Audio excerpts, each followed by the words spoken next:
دوستو قوم لوط ایک ایسی قوم ہے کہ جنہوں نے ایسی برائی کو ایجاد کیا جو ان سے پہلے اس دنیا میں کسی قوم نے نہ کیا، ایسی بدکاری جس کی مثال تاریخ میں کہیں نہیں ملتی۔ اس قوم نے ایسا کیا کام کیا تھا اور ان کا کیا انجام ہوا تھا، ان سب کے بارے میں ہم آپ کو اس ویڈیو میں بتائیں گے۔ آپ سے گزارش ہے کہ آپ اس ویڈیو کو اینڈ تک ضرور دیکھیے گا۔ حضرت لوط علیہ السلام اللہ تعالیٰ کے ایک برگزیدہ نبی تھے۔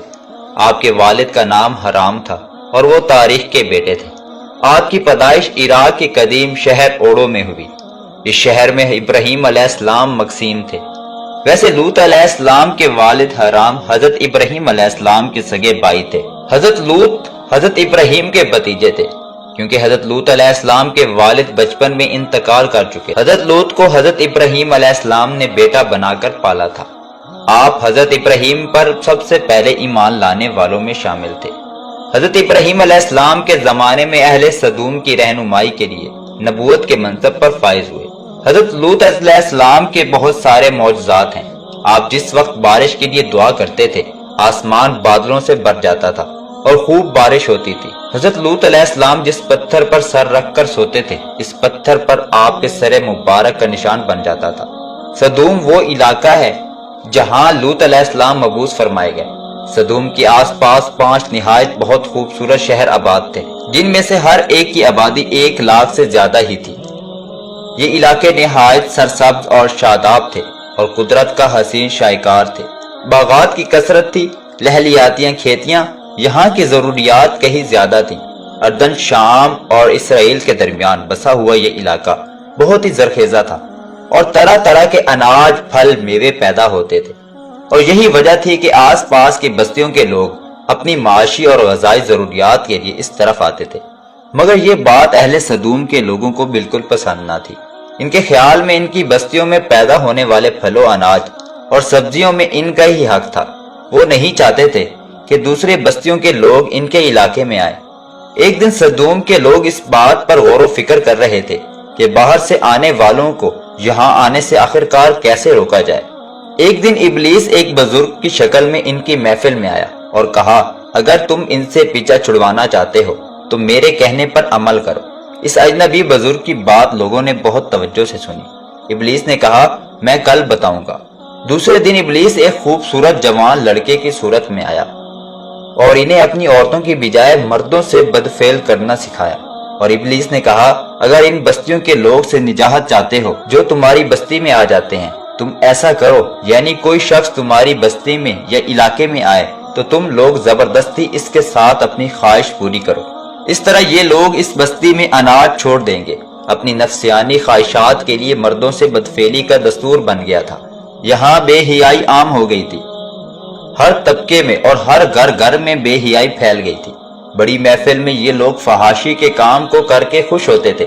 کوئی بھی محفل اس کام کے بغیر ادھوری سمجھی جاتی تھی۔ خاص کر مسافروں میں سے کوئی خوبصورت لڑکا ہوتا تو یہ لوگ اس کو اپنا شکار بنا لیتے۔ اہل سدوم اپنی روزمرہ کی زندگی میں سخت ظالم اور دھوکے باز تھے۔ کوئی بھی مسافر ان کے علاقوں سے باخیریت نہیں گزر سکتا تھا۔ کوئی غریب ان کی بستیوں سے کوئی روٹی کا ٹکڑا نہیں لے سکتا تھا۔ ایسا ہوتا تھا کہ باہر کا آدمی ان کے علاقے میں پہنچ کر فاقوں سے مر جاتا اور وہ اس کے کپڑے اتار کر اس کی لاش کو بڑھنا دفن کر دیتے تھے۔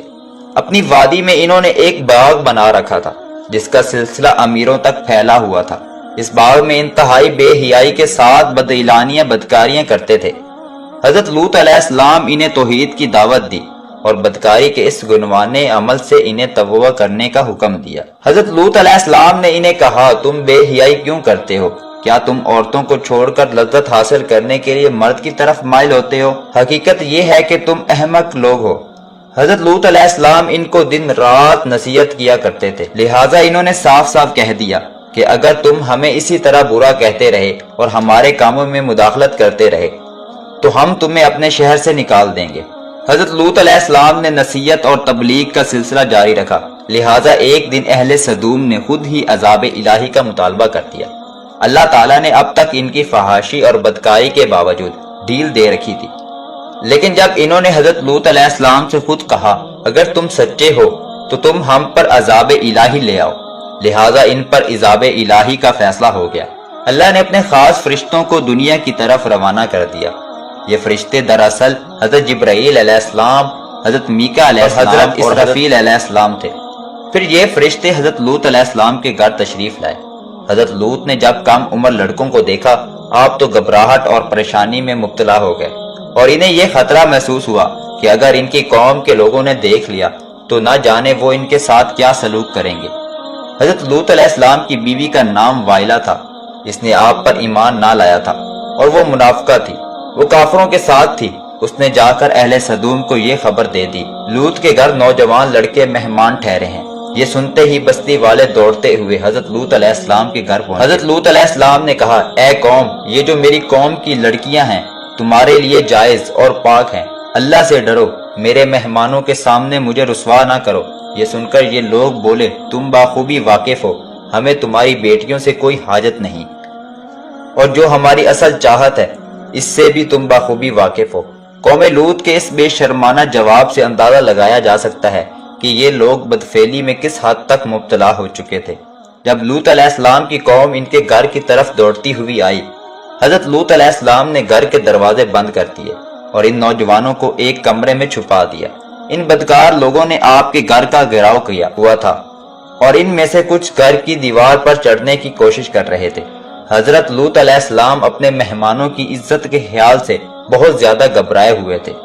فرشتے یہ سب منظر دیکھ رہے تھے۔ حضرت لوط علیہ السلام کی بے بسی اور پریشانی کا یہ عالم دیکھا تو حقیقت سے پردہ اٹھاتے ہوئے یوں فرمایا، اے لوط، ہم تمہارے رب کے بھیجے ہوئے فرشتے ہیں، لوگ ہرگز تم تک نہیں پہنچ سکیں گے۔ ابھی کچھ رات باقی ہے، تم اپنے گھر والوں کو لے کر چل دو، تم میں سے کوئی بھی شخص پیچھے مڑ کر نہ دیکھے۔ اہل سدوم کے لڑکے دروازے توڑنے پر بے ضد تھے۔